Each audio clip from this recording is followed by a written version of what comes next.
Interesting stories. Interesting people. Welcome to the Humble Badger Podcast.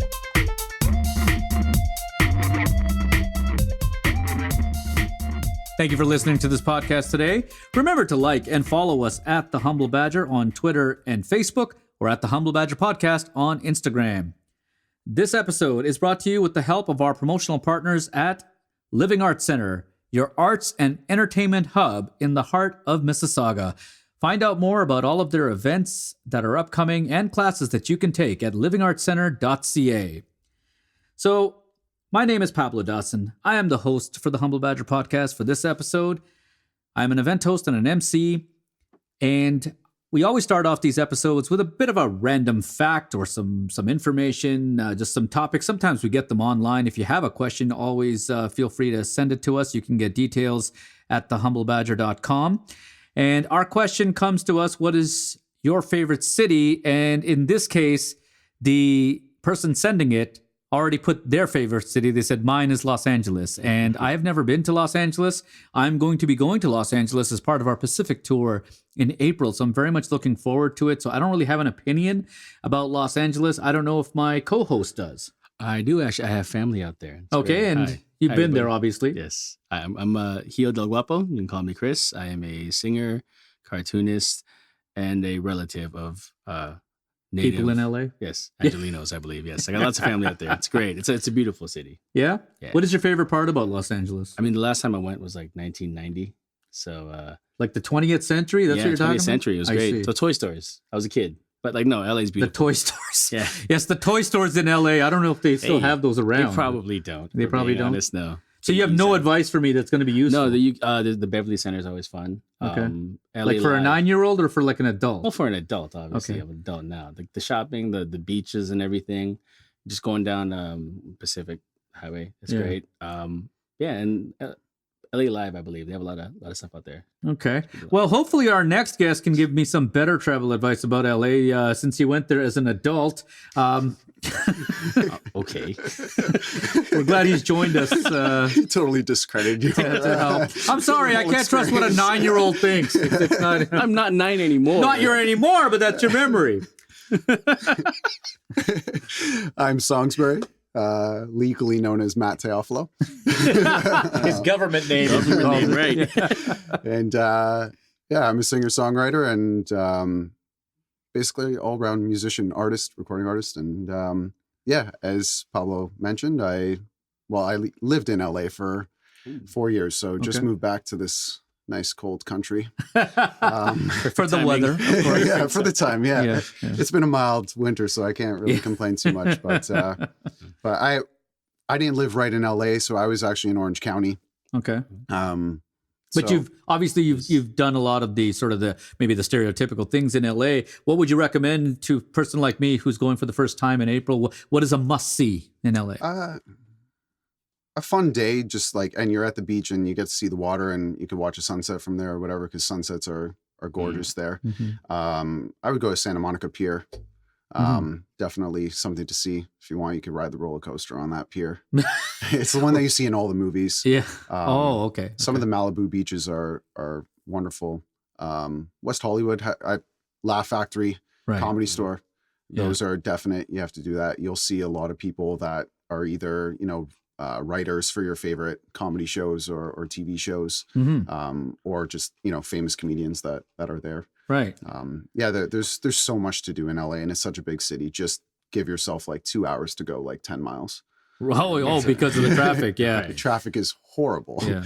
But at least you have like mountains, ocean to a nice look view. at. Like it's palm So it's not like the trees. gardener where, No. oh, look, it's No. a lake and it's Yeah. half frozen. Yeah. Yeah. Even that's nice. It's more like Right. the DVP. Yeah. Like, I don't know. The Don DC's Valley's kind of horrible. nice sometimes, but yeah. Yeah. So, No, it's Matt, not. you've worked in LA. You've worked with a number of musicians. You're a musician yourself. Can you tell the listeners what different instruments and genres do you play? What do you like to play? And how did you get into music?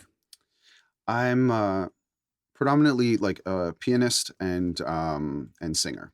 So I started playing piano when I was just before my 4th birthday. So my parents Huh. were a little eager I guess. I'd say eager beaver, but I guess it's eager badger today. Eager badger, But- yes. The badger's always eager, but you don't want to know what he's always eager for. That's a different story. This is a Badger family after show, dark. right? This is a family show. I don't know. It's a family show. Adults are families. What? Yeah, adults are families. It's Yeah, an adults adult are family families. show. Yeah. Badger After Dark, yo. Badger After Dark. Yeah, it's kind of been like that, like for the last number of episodes. It's been Badger After Dark, but we've gotten off track. So you started playing piano at 4. At 4, yeah. yeah. And did I went through the Royal Conservatory of Music here. Mhm. So I did my performer's diploma from there, and went to Unionville High for the piano program there. They have an arts program, and actually spent 1 year at Humber Mhm. with Anthony from Our this producer. studio. Oh, Yeah. hey. So he was actually my my private piano lesson teacher at the time at Humber. So Right. such a small world, Yeah. and Well, it everything is, comes yeah. full circle. So yeah, in singing, I started songwriting and singing around I guess 12, 13 years old. hmm I wrote my Okay. first song Oh, pretty wow. much for like my grade 8 graduation, because I was just trying to get like a date with someone in my class at grade 8, and you're writing songs. Maybe I should have tried writing a song. I Maybe was she trying to would've do gone the out with same me. It would thing. have helped you get a That's- date, yeah. Probably. yeah. I couldn't talk to girls. I still can. I just was a lot worse at it then. Yeah. I hear you, man. I could sing easier than Right? That's what it yeah. is. Then I gotta speak. It's frustrating. Yeah. Um, That's it. So you've been out in LA for what, about 4 years or so? Yeah, then? it was about 4 years. Okay. Yeah. And I know you've worked with a lot of really successful musicians, and whatnot. And like, Yeah. who were among your favorites? Who did you enjoy working with? Like, I don't know. It's like I've worked with quite a few people from all ranges. He wants you to name drop, basically. just, you know. personally I did- speaking, which one were the best experiences? I had a good experience. So I did do some work with Madonna and Miley when Miley did her MTV Unplugged show. So I was working with a colleague and good friend of mine, and we did the arrangement for they did like a mashup of We Can't Stop, Don't Tell Me to Stop. Okay. That was basically when they started grinding on each other. That yeah. whole thing, yeah, that made the news. So, but yeah, So that was you. I'd like to think that mashup just got them in the moment, you know. Yes, And so yeah, I worked on that, and I mean, we were going back and forth with Madonna and some of her her music director and stuff, and that was. It was like maybe 1:30, 2 o'clock in the morning, and Yeah. she'd email back like right away at you know, Okay. within 20 minutes, she'd listen to it and have feedback and go back and forth. So, you know, seeing someone at that level and working with someone at that level, and then you really start to understand why they're at that level, Mhm. Right, right. because then you have other artists that, you know, they say they want to record or they say they want to work on something, and then 6 months goes by and I'm Yeah. still waiting on their Right. review from like a Yeah. mix or something, right? But yeah, and then I've worked with a lot of, you know, upcoming artists as well too, a bunch of different Canadian artists as well, like Mm. Victoria Duffield, Vita Chambers, and it's always been a good experience. Right. You know, usually as long as everybody kind of leaves egos out of the equation, it's Right, usually a good, productive, you know, session or writing or recording or whatever it is, or Yeah. show. Yeah. So So what do you do to, shifting gears slightly, what do you do to unwind, since you work very hard at your craft and working at music, of course, it takes a lot of brain power. Like, how do you unwind? How do you relax? What are your guilty pleasures? How much ice cream do you eat on an average week? ice cream, not so much. And other than listening to the Humble Badger podcast, That's a good answer right there. It's a very good the answer. Humble yeah, awesome. He just Got wanted the to hear a bell. ding. Yeah, I mean, Netflix, Mhm. watching a lot of documentaries. Documentaries, eh? Yeah. Is there any shows that you like from Netflix that are really amongst your favorite? My wife gave me her top 3. I'll tell you that after you give me just give me one of your favorite shows, like from whether it's Netflix or Amazon Prime or whatever. I just watched Messiah, Okay, yeah. and that was pretty interesting and good. I'm still waiting on Westworld to come out. after that set, I think, burnt down in that last fire or whatever a year or two ago. Oh, Crazy. Yeah, Whole set. that Yeah. whole like church, I think, like burnt down and everything. Oh my, yeah. I did watch Game of Thrones because I see you got a winter. Yeah, well, Game of Thrones is, I think she said her top three, I don't know if it was in order, but she said like Game of Thrones, Mad Men, and The Office. So, which is Solid. pretty good viewing, I think, overall. Yeah. You know, I do like it. I probably would put 30 Rock ahead of The Office. But that's my opinion. But yeah, so you like relaxing that way, and of course, as you said, listening to the Humble Badger podcast, Of course. which is always good to unwind with. Well, your voice is so relaxing. You just have this low tone. Yes. Not saying that it puts me to sleep. It doesn't. Exactly. Yeah. The content is interesting. Air but Canada it's- flight yeah. 404 now boarding. Yeah, I know. That's your voice. That's my voice. Yeah, Wow. I'm the one announcing that your flight to Raleigh Durham has been delayed slightly. Pablo Dawson, That's local right. celebrity. That's a local D-list celebrity. That's a C now Yeah, there you go. for Canada. I think it's time for rapid fire. What do you say? I think it is time. All right, let's get into this. Let's see. All right. What is the most hours you've watched TV in a single day? Probably like 8. That's a work Yeah, shift. That's that's- impressive. That's It's a work day. Yeah. No, I mean, I could see that. I That's watched 6 seasons of Game of Thrones because I wasn't one of those people that, watched it right through. yeah. Oh, you Or broke it up? I did watch it. Like I started in the 6th season. Oh, So I okay, watched so seasons 1 to 6 in 2 weeks. Yeah. So Well, my wife and I did the same thing. We started watching Game of Thrones, so we got this new deal from our cable company, and it included the platform that had Game of Thrones, but we weren't sure if we got it on promo because otherwise it's like $20 a month. So you just went through it. Well, what we did was I waited until actually that it was real. Like, so basically after that deadline had passed, that first month's bill had passed and it was still showing on the TV, I was like, look, we got it. Let's do it.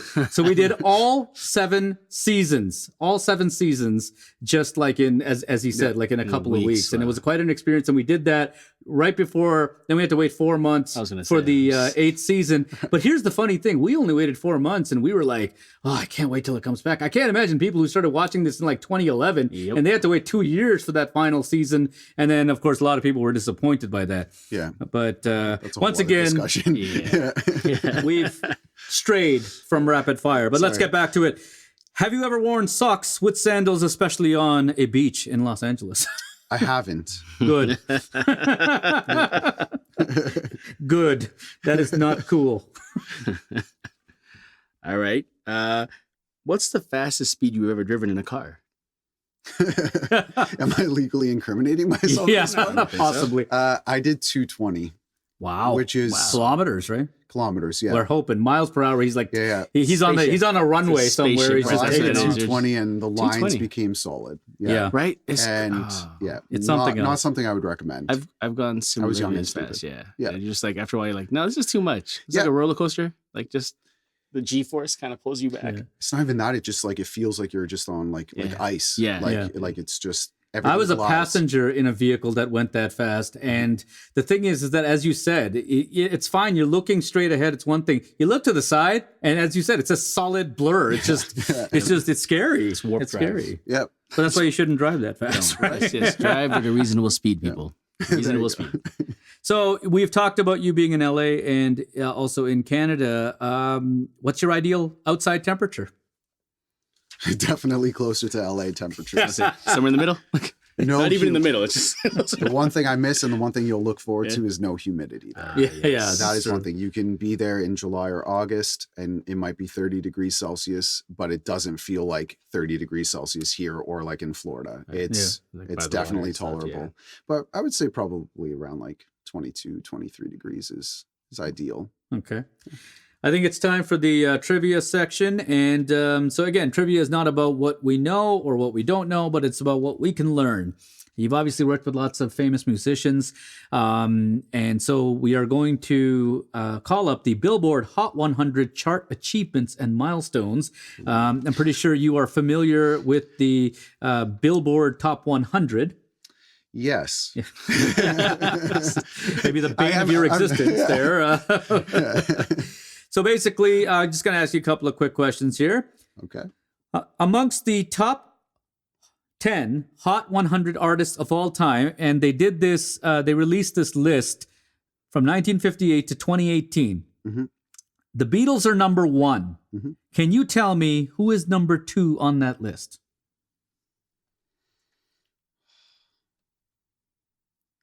I want to say either like Elvis or Michael Jackson. Elvis is 4th. Michael Jackson is 8th. The correct answer is someone you worked with. It's Madonna. Wow. Yeah, Madonna. Crazy. Good for her. That's awesome. And on that, along that same time, around that same time, rather, they released artists with the most songs on Billboard's Top 100 Hits of All Time. And there are 4 artists that are tied who have 3 different hits on the Billboard Top 100 of All Time. One of them is Paul McCartney. One of them is the Bee Gees. One of them is Boyz II Men. Can you name the 4th?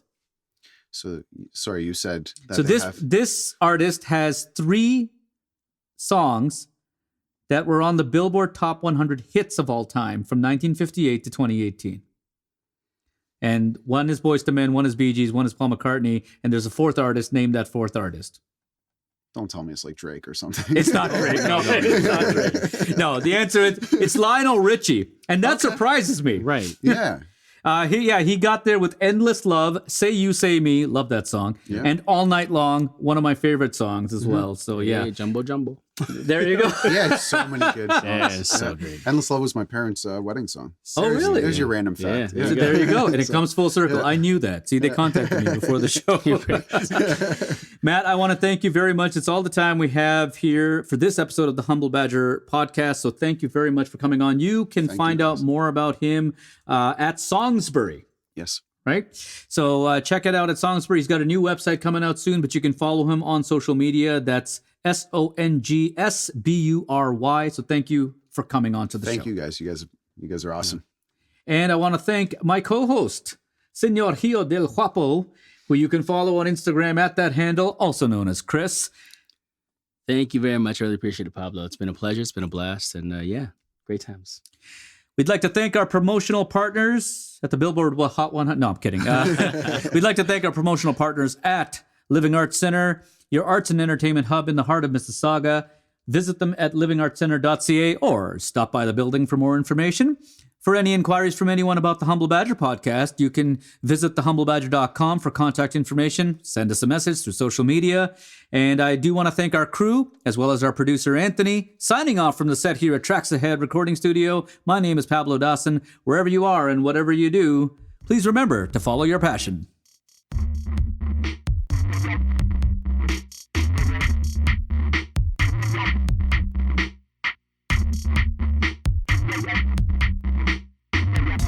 Thank you for tuning in to the Humble Badger podcast. For more information, please visit thehumblebadger.com.